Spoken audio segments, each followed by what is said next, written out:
Nous allons accueillir Emmanuel Berthe pour une conférence sur la performance humaine.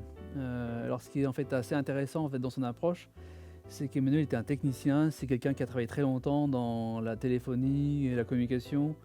Donc tous ces outils en fait n'ont aucun secret. Il aime les chiffres, il aime bien les tableaux Excel, mais ça n'a aucun sens si on met en fait l'humain, l'âme. Et ce qui va être intéressant de cette conférence, c'est de voir dans quelle mesure il fait un lien entre performance, l'humain et les émotions. Je vous souhaite une très belle conférence.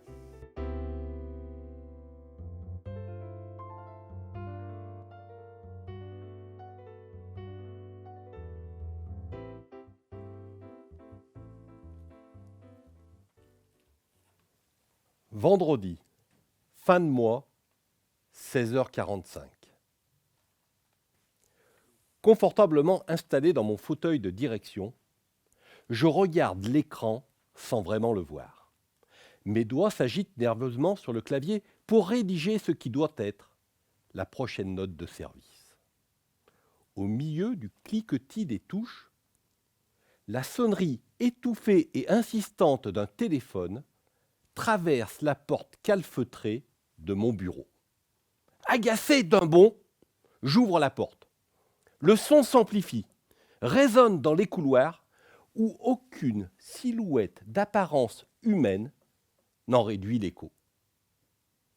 L'arrêt brutal de la sonnerie me fige sur place. Que de poésie. Que de poésie pour dire, tout simplement, qu'il n'y avait plus personne dans cette foutue boutique et que l'appel à destination du service commercial venait d'être perdu et l'objectif fin de mois qui allait avec. Oh, les professionnels du domaine me diront que c'est normal. 25% des appels sont perdus chaque jour dans les entreprises et 75% des appels n'aboutissent pas du premier coup. Il serait bon que j'investisse dans du matériel de travail collaboratif. Alors, ne vous inquiétez pas, je ne vais pas vous faire une grande démonstration ou une grande théorie sur les règles de la gestion relation client. À travers cet exemple, ce que je voulais juste montrer, c'est que nous avons trop tendance à vouloir mettre de la technologie pour régler des problèmes souvent organisationnels, relationnels, de savoir-faire et même parfois de savoir-être.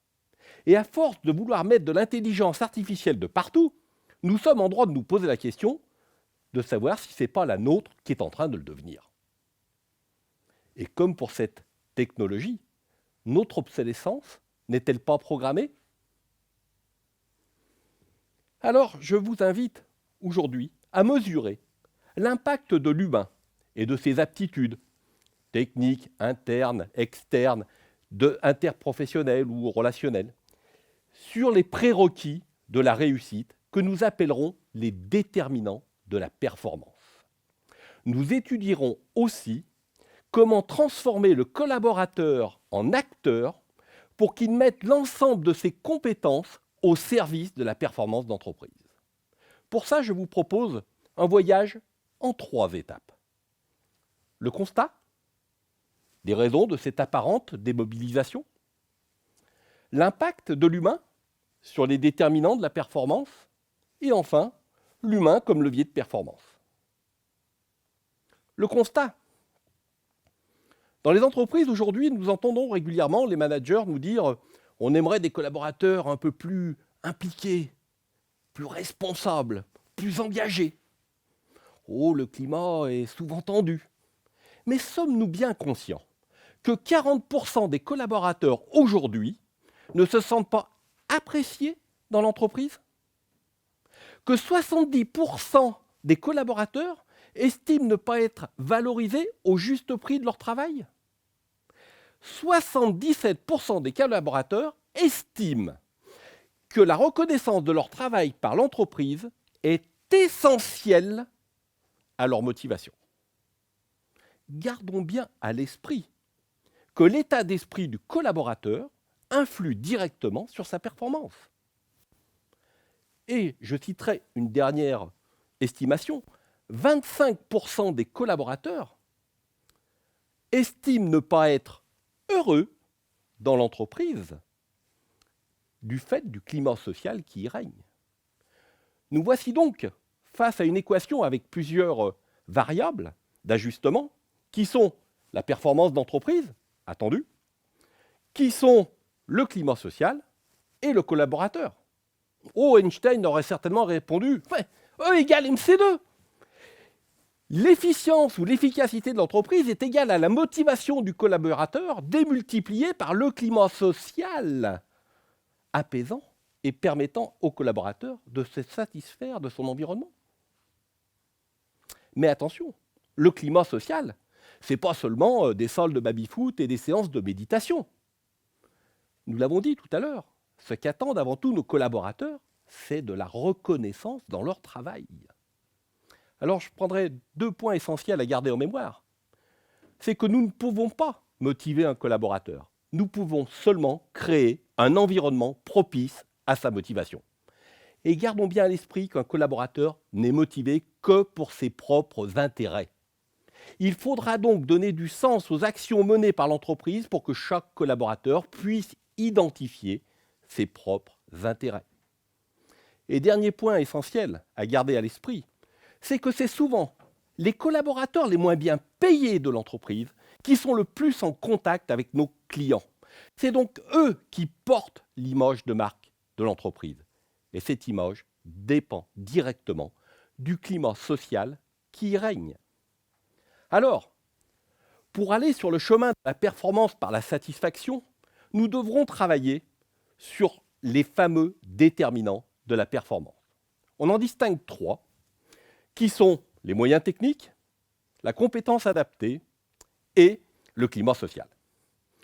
Compétence technique, c'est relativement simple, c'est que l'entreprise doit mettre à disposition l'ensemble des moyens techniques nécessaires à réussir sa mission et doit lui donner la compétence pour les utiliser de manière efficiente. Mais gardons bien à l'esprit, avec cette accélération permanente du mode de travail que nous avons aujourd'hui, et surtout avec l'obsolescence des produits, obligeant nos collaborateurs à se réadapter en permanence, il faut bien prendre conscience que les acquis par la formation et l'expérience qui servaient toute une vie il y a encore 40 ou 50 ans, ne servent plus que 2 ou 3 ans aujourd'hui. Et même dans certains cas, moins que ça. Et des études comme McKinsey nous disent ou nous prédisent que 50% des métiers que nous connaissons aujourd'hui vont disparaître ou être radicalement modifiés d'ici 2030. Nous sommes donc en droit de nous poser la question, est-ce que les CV techniques tels que nous les connaissons aujourd'hui ont encore du sens? Ou est-ce que la compétence technique de demain ne sera-t-elle pas la capacité du collaborateur à se réinventer pour s'adapter en permanence à l'évolutivité de l'entreprise? Pour ce qui est de cette fameuse compétence d'adaptabilité, on en vient justement à cette fameuse deuxième partie des déterminants, la compétence adaptée. Nous devons confier aux collaborateurs des missions qui sont en adéquation avec ces compétences. Et l'entreprise se doit d'entretenir et de faire progresser ses compétences. Mais là encore, cette accélération permanente des choses doit faire prendre conscience aux collaborateurs qu'il ne doit pas seulement se borner à être un consommateur de ce qu'on lui apporte, il doit devenir aussi un acteur de son avenir. C'est-à-dire qu'il va devoir développer une compétence très spécifique qui est la compétence du savoir devenir. Cette compétence d'être capable de s'adapter, d'évoluer en fonction de la cible qu'il veut se fixer et de l'entreprise de demain. Alors cette compétence du savoir devenir va demander aux collaborateurs un nouvel effort, celui d'être capable d'analyser et de travailler sur ses aptitudes, aptitudes systémiques, intrinsèques, extrinsèques, internes, externes, en tout cas celles qui seront indispensables à la réussite de sa projection. Pour ce qui est du troisième volet, le climat social. Le climat social est propre à chaque entreprise. Alors il y a quand même des points communs, mais il faudra quand même derrière faire un peu des ajustements. Alors les points communs, c'est quoi? Tout d'abord, le climat social dépend bien évidemment de la tension du marché. Il dépend aussi du type de management que l'on utilise dans l'entreprise. il dépend aussi de la capacité du collaborateur à s'intégrer dans la culture d'entreprise et d'en apprécier ses valeurs.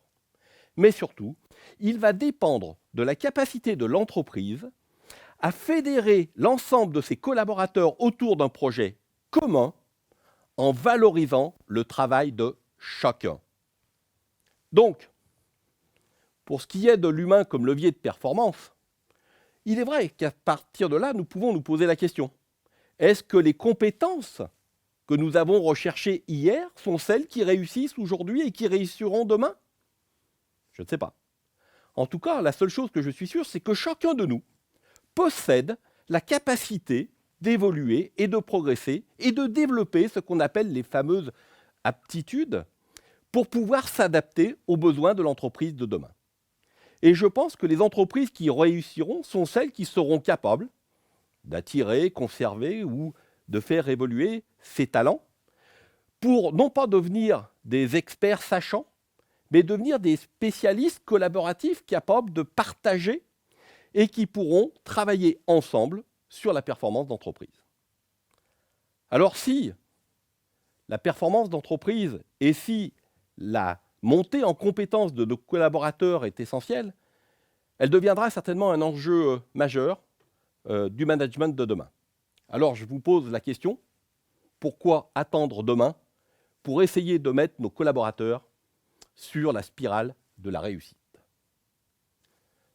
Je vous remercie de ce moment que vous m'avez accordé et je reste à votre disposition pour l'ensemble des questions auxquelles je me ferai une joie de vous répondre.